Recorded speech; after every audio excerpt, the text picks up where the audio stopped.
I'm 46 years old. Unless you have watched my channel before, you have no idea who I am. However, I have made a living in music for 20 plus years. I've written 1,000 production music tracks. I have a production music label. I run a sample library company called Somerville Sounds. And I've done pretty much every other job that a person can do in the music business that pays even a small amount of money. I'm going to share approximately 21 things that I have learned along the way that might help you if you're in your 20s and you're trying to think your way through this business. If you're in your 30s, 40s, 50s, 60s, 70s, and you watch this and I missed something, leave it in the comments. When you're first getting started, your exposure to the music business is going to be the big artist or things like American Idol or The Voice. You see the talent on screen, and most of us, especially the non-musical type, think, I could never do that. And it's true, you probably can never do that. If you're in your 20s and you're already not a great singer, you're probably not going to practice a little bit and become Adele. But it's not like professional sports. Pretty much everything else you can learn, you can get better, you can put your mind to it and figure it out. Once again, I started recording and they're mowing my lawn. One of the big differences between me 20 years ago and me now is that I used to think this is how good I am. And now when I come across, probably to a fault, when I come across some new thing, I think, I can learn how to do that. This isn't rocket science, but if you do something on the regular, you will get better. I have noticed a thread that almost every single person that I talk to that is in the music business, they have a dream of doing something. A lot of them attain some success doing that thing. Then something happens and they have to start over. Either they quit and move on and do something else, or they think, I really want to stay in the music business. And so they keep going. A lot of times that means you're out front, everyone knows who you are, and suddenly I hear the lawnmower dying because the grass is so high. A lot of times that means, hey, you're the front person, and then suddenly you have to figure out what some of the side people do or some of the people behind the scenes. That's how I got into recording. I never really thought I was going to be a rock star, but I had dreams that didn't work out, and I did other things. I've actually started recording a few podcast episodes, which once I get 4 or 5, I'm going to get a little more serious about sharing it with you. But the main theme of that is that failure is a prerequisite now. Not for everybody, but for most of us. Recognizing that you failed at something, dealing with all the emotions that go along with that, and then moving on is part of the deal. If you failed, join the club. I cannot tell you how many times I tried to do a thing, tried to get in touch with people who I thought could open a door for me, could provide an opportunity. And I was either rejected or I was looked at like, I don't think you're quite ready for what it is that you want to do. And then what I did is I found another way. Oftentimes the front door is not the only way in. I think that's even more I think it's a little more obvious to those of you in your 20s. Like, there's all these platforms for you to put your music out. You don't need a record label to say that you're good enough. You know, for me personally, YouTube obviously gave me more opportunities than I would have gotten just being a producer or composer here in the Dallas-Fort Worth Metroplex. I was able to make videos, connect with people all over the world, and it obviously gave me opportunities. But there's TikTok. I also started making sample libraries, and that met a whole different group of people. You need to be thinking about creative, sustainable ways that you can platform what you do out into the world.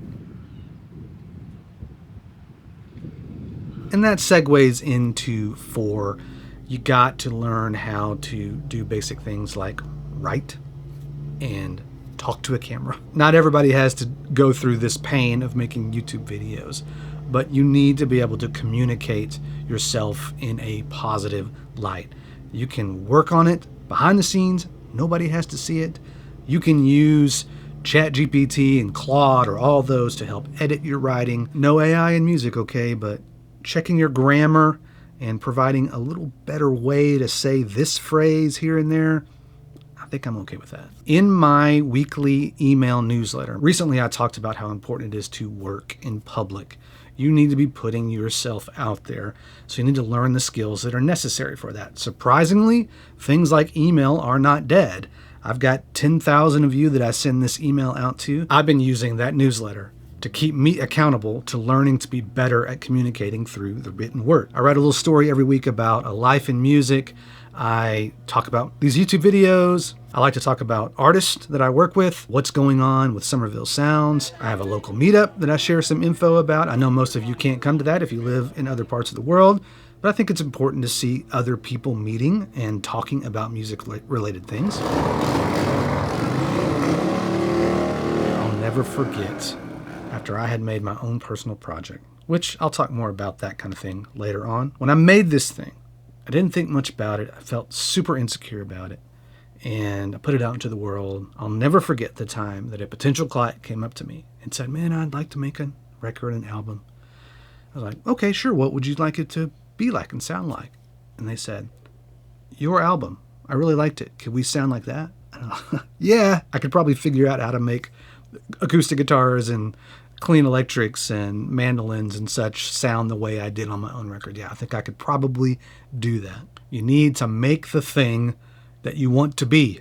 I wanted to work in that Americana singer-songwriter world, and so I made an album like that, put myself out there, and then it attracted people to come want to work with me who liked what I do. I didn't have to pretend to be somebody else. I could be myself, and that was enough. Around 2010, 2011, I found my way into writing production music. If you're not familiar, we write music for TV and film and every other possible way that music gets used in media.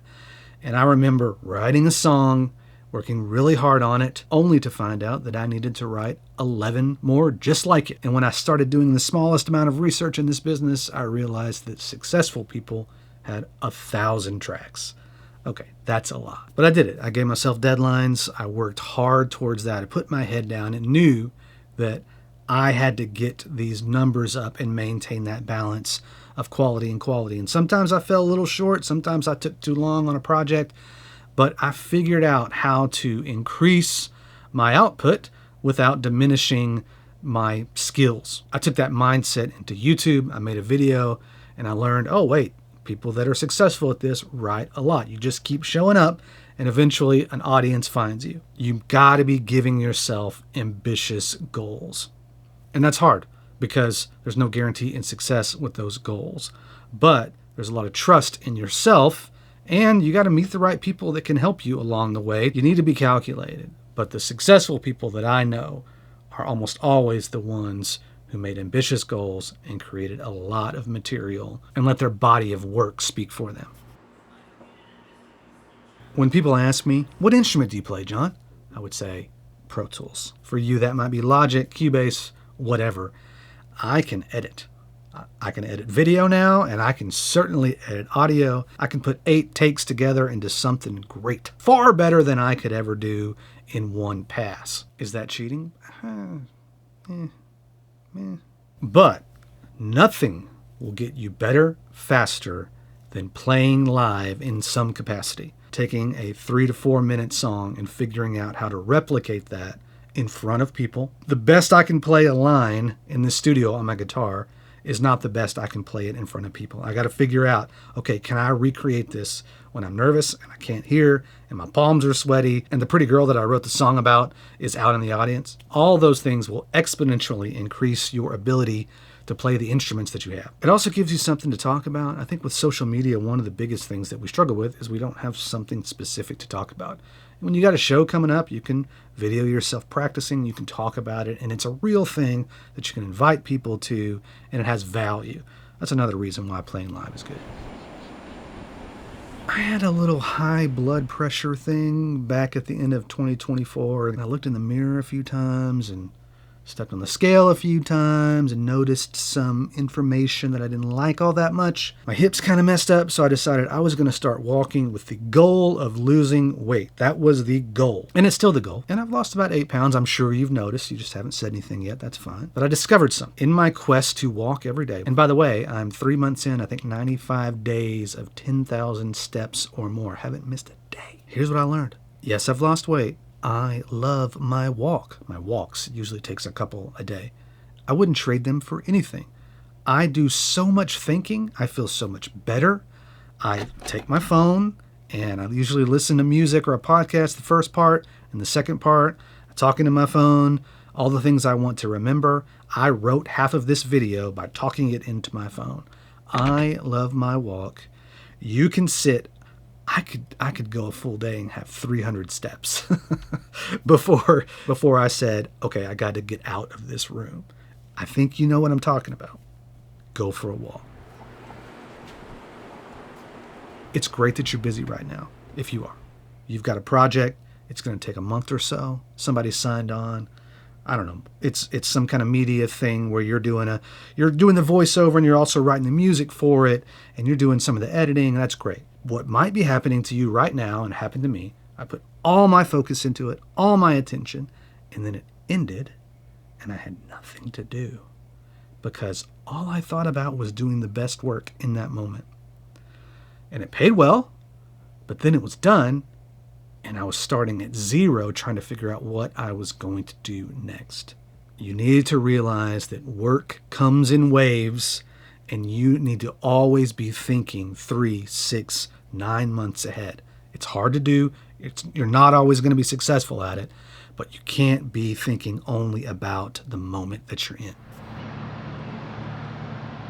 I mentioned being 46. That's big part of this video. I have heard lots of sounds come, feel like they're going to stick around forever, and go away. And now I'm old enough to watch videos from when I got into the business, and it looks like it's from the 50s. It's crazy. Part of it's just because of where video was in the early 2000s, but it felt so cool. It felt so modern. It felt so popular, and then it's not. I've known people who have always been on the cutting edge. Eventually you're just the old guy who is connected to, that sound. I decided to be old from the beginning. I've always been into more timeless sounds. And look, chase the trends, do all that. Be cool.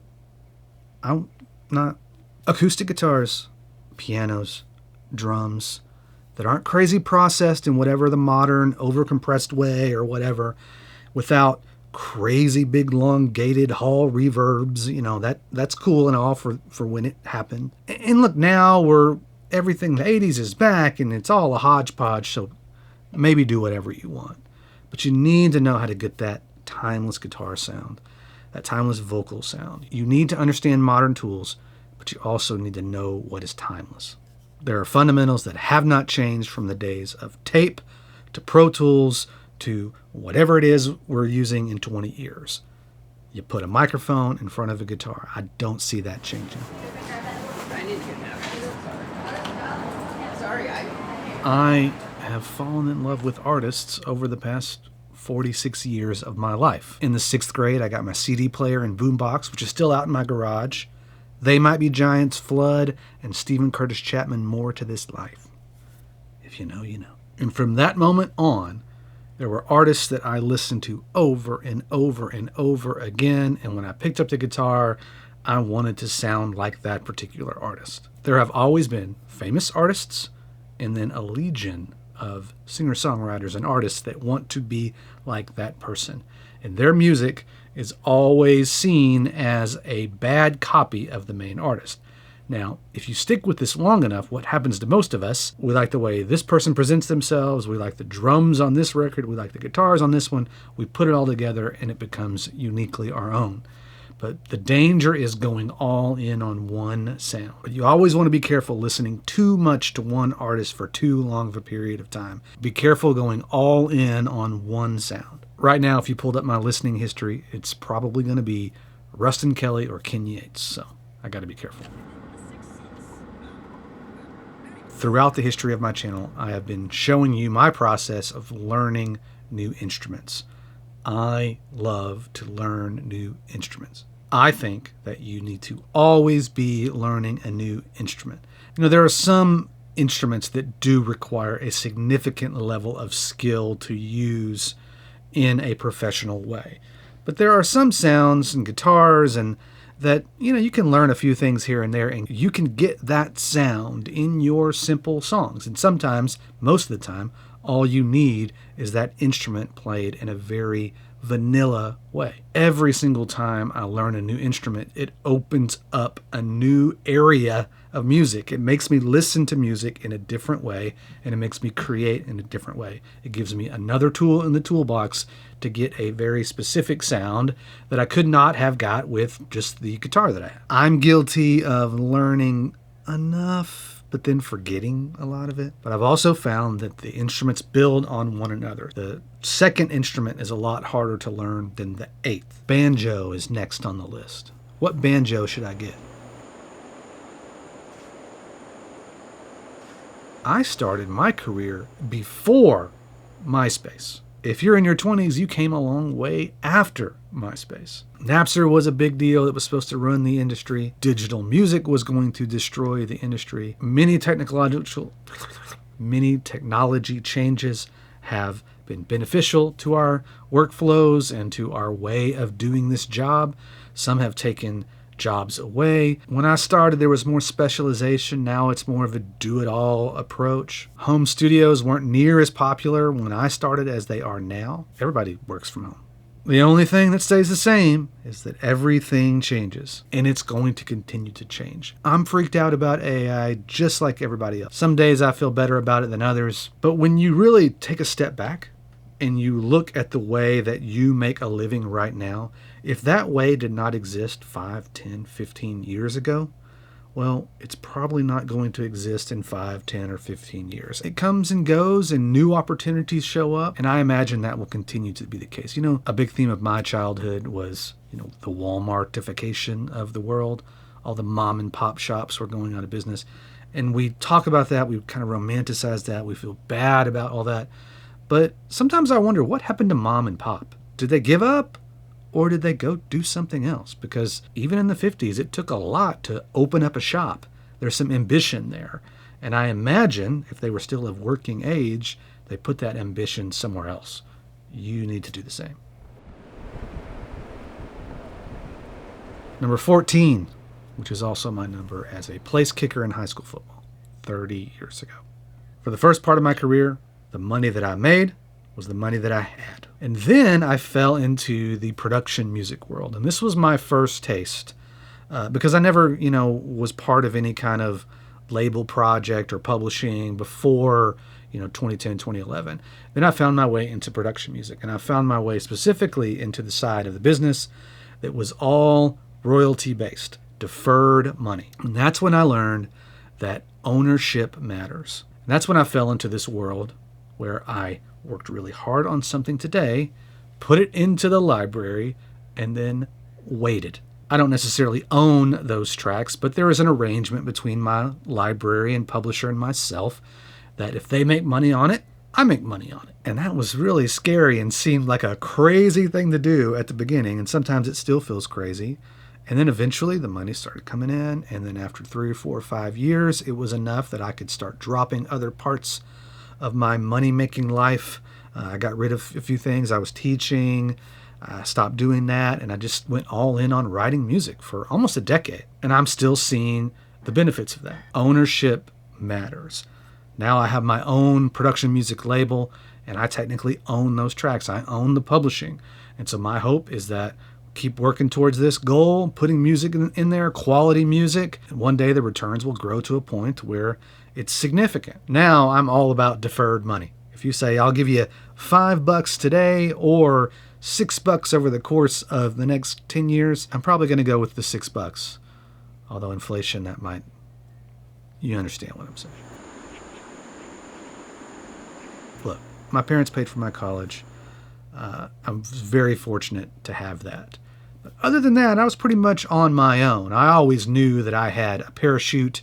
I could go to their house and get fed, and I could live there if I needed to. But I did this mostly on my own, and I paid for things as I went. I got in debt a few times. I'm never going to recommend this, but I always had a no-interest loan for a computer or something like that, but I always paid it off on time without the interest. My credit card bills would occasionally creep up a little bit, but I'd always try to get those down, and I think that really served me well because it's easy to get in the trap of having a ton of debt and it hurts to look at those numbers, and it affects the music that you make. It affects everything you do in life if you know that you have this weight of owing people money. Just promise me you'll do your best to avoid debt at all costs.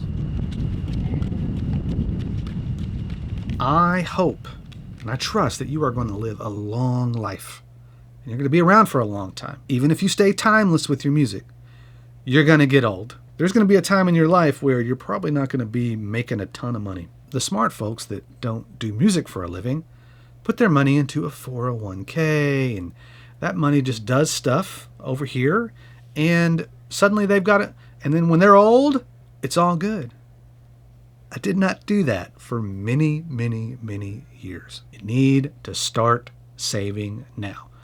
I am not a financial advisor, but the Roth IRA, that's what Dave Ramsey told me to do. And whether or not, I know there are a lot of hot takes on Dave Ramsey. I have a few myself. You ask around enough, the Roth IRA, at the very least, seems like the best thing that we can do to put that money away and not think about it. It's not liquid to us. We can't get it out. It just goes in there and hopefully grows. I should not have said Dave Ramsey, should I? Invest. You need to start saving now. Even if it's $50, $25, just get into the habit of it and never stop. You can find $25, $50 a month. Even if you're really struggling, if you invest that $50 or that $25 a month, you just won't think about it. Trust me. Super important. Go. I remember having a conversation with a friend early on about finances. And he was a bass player, really good bass player. He didn't have insurance. Even when I was broke, I had health insurance. You need to get health insurance. The chances of you getting hurt are not zero. You don't want to put your family in a tough spot, your friends in a tough spot. If you get hurt and you can't at the very least, have the kind of coverage that keeps you from having to pay $1 million, When you're young and in decent health, it's not that expensive. Now, it keeps getting more expensive. It's a lot of money right now, but you don't want to risk that. Let's just stay with the stuff that we don't want to talk about. Taxes, bookkeeping, contracts. You might be thinking, look, I am getting into music to avoid all that business stuff. You are a business person. I think everybody that studies music in school should have to get at least a minor in business.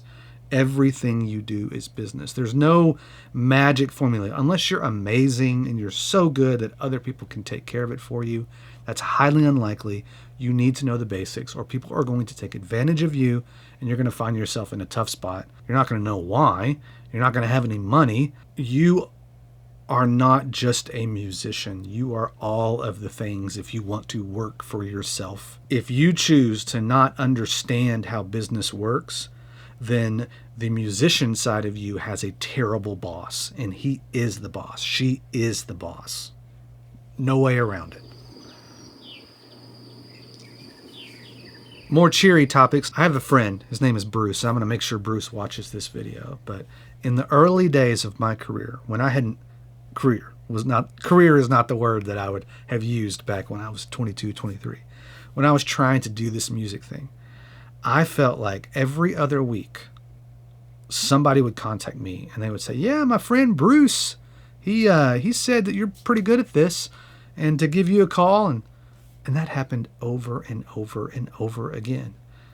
Bruce was my friend. Bruce liked the music that I made. And when it came time to recommend somebody, he knew a lot of people. He played guitar and he was always out. And he sent them my way. People are everything. My nature is not to stay connected. My nature is to stay in here. I have another friend, Ryan. Hopefully I can convince him to watch this video too.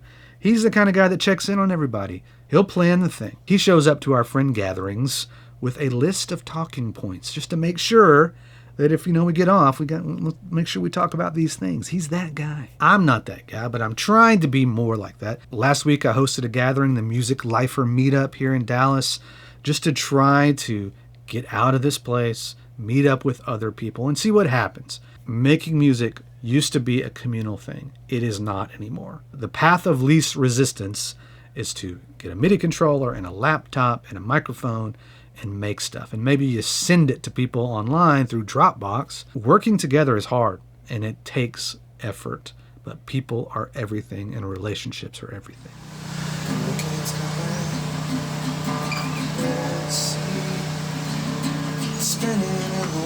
I'm grateful that I made this singer-songwriter project, and it was about everything from, my faith. There's like songs we would do in church to, failures with women.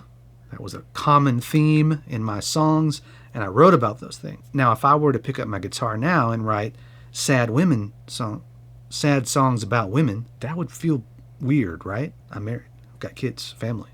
I'm surprised one of the kids hasn't come in here during the filming of this. I have to write songs about different things now. You need to be capturing this version of you in your 20s, 30s, 40s, whatever. I can listen back to my body of work and there are gaps. There are times when I think, man, I wish I would have continued writing songs during those moments, because you can't go back.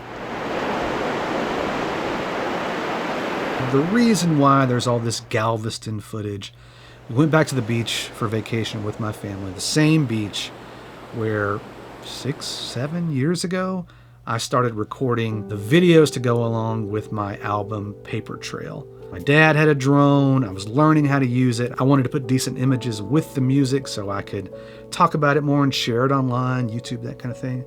And I just got all into cinematography. I knew nothing, and I wanted to learn everything there was to learn about it. I conned my sister and brother-in-law into walking on the beach. I conned my oldest nephew into running. I made up the story as I went along. I got my youngest nephew involved. Eventually, I got my kids involved, and Austin was the main star.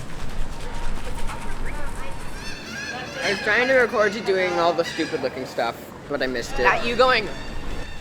Walker was the star of Paper Trail. Right. I don't see a single royalties check. Hudson built the rocket. You still feel good about your work? Were you like 6? In engineering, we always strive to hit our marks and improve and innovate to the very best that we can. So, back then it was a revolutionary technology, of course, but, now it's just like your everyday SpaceX rocket, so. I can't even hold the camera up high enough to see you. Same thing with you. Can you recreate jumping into his arms? That's kind of how they are right now. There, got him. I'm gonna throw up. We're going home. Bye. I strongly, strongly recommend that you are always working on a big personal project. Maybe not always, but that you have these projects that you put your heart and soul into. And it's not because they're going to make you famous. You learn so much more when you put everything into something, when you put everything on the line for that music or that video series like I did. You put everything into it, and that's where you get the best out of yourself. Do the things you have to do to make a living. Hopefully that's music, but always be thinking about the bigger picture, the bigger projects, and make things that you're proud of, and that is what you're going to remember.